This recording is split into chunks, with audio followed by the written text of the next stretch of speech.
दोस्तों नमस्कार। भारतीय नौसेना ने इतिहास रचते हुए एक बहुत बड़ा कारनामा कर दिखाया है और यह कारनामा कितना बड़ा है तो समझ लीजिए कि भारत से पहले ऐसा करने वाला ब्रिटेन विश्व में एकमात्र देश है जिसने यह कमाल कर दिखाया है। और अब भारत ब्रिटेन के बाद दूसरा ऐसा देश बन गया है जिसने इस प्रकार का इतिहास रचा हो। लेकिन यह पूरा मामला क्या है तो इसी को लेकर शुरू करते हैं हमारी आज की महत्वपूर्ण पोस्ट। दरअसल भारत की एक प्राइवेट कंपनी है सागा डिफेंस, जो पिछले काफी सालों से हथियारों का निर्माण करती आ रही है। और यह कंपनी पिछले कई सालों से एक यूएवी यानी एक अनमैन एरियल व्हीकल का निर्माण करने में लगी थी, यानी एक खास तरह के ड्रोन का निर्माण। और अब इस कंपनी ने इस ड्रोन के निर्माण का काम पूरा कर लिया है। लेकिन इसमें सबसे खास बात यह है कि यह ड्रोन न तो भारतीय वायुसेना के लिए है और न ही थल सेना के लिए, यह ड्रोन भारतीय नौसेना के लिए होगा। खासकर हमारे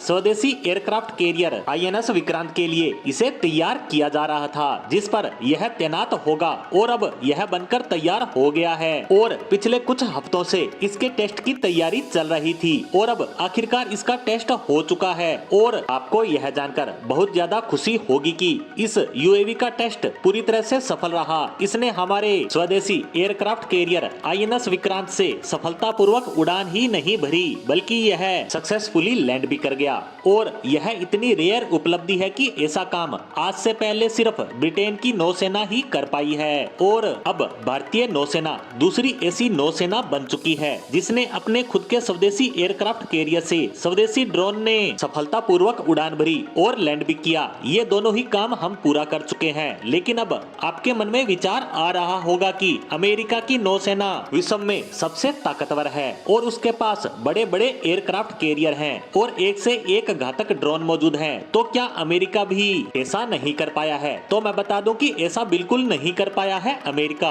क्योंकि यहाँ बात हो रही है यूएवी की यानी अनमैन एरियल व्हीकल की। वहीं अमेरिका के एयरक्राफ्ट कैरियर पर ड्रोन लैंड तो हुए हैं, लेकिन वो यूएसीएफ यानी कि अनमैन एरियल कॉम्बैट व्हीकल हैं और इन दोनों में काफी बड़ा अंतर है जिस पर हम फिर कभी बात करेंगे। लेकिन फिलहाल के लिए इतना समझ लीजिए कि भारत ने इसकी टेस्टिंग कर ली है और आने वाले कुछ ही महीनों में इसे आईएनएस विक्रांत पर तैनात भी कर दिया जाएगा, क्योंकि कुछ ही महीनों बाद मिलान वार गेम होना है जिसमें विभिन्न देशों की नौसेनाओं के साथ ही भारतीय नौसेना भी हिस्सा लेगी। ऐसे में भारत चाहेगा कि इस ड्रोन की तैनाती आईएनएस विक्रांत पर हो जाए, क्योंकि युद्धाभ्यास के समय रियल टाइम वार जैसी सिचुएशन क्रिएट होती है, उस समय भी इसकी टेस्टिंग हो सके कि यह युद्ध में कैसे काम करेगा। लेकिन फिलहाल तो हमें इसके सफलतापूर्वक टेस्ट पर खुशी मनानी चाहिए कि भारत ने यह कारनामा कर दिखाया है। इसके दम पर भारतीय नौसेना की ताकत में इजाफा होगा।